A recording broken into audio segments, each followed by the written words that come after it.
Hi, today I'm going to show you how to install IPTV Smarters Pro on your Android TV or Android TV box, and to get free login details, check the description below. So first step, open your Google Play Store and search for Downloader app.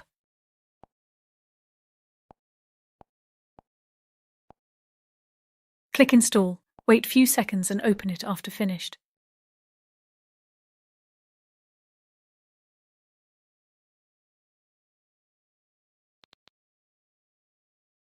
Then enter this downloader code that will take you to our quick links page.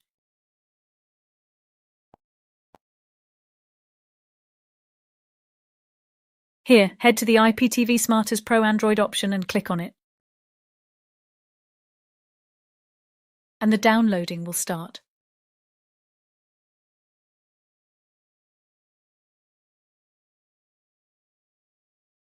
After finishing, click Install.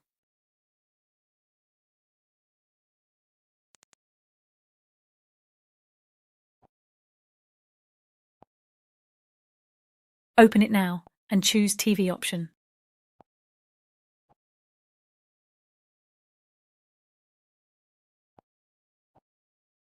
Choose Extreme Codes API. We've reached the end of the video. Don't forget to visit our website yamuiptv.store to get your free IPTV login.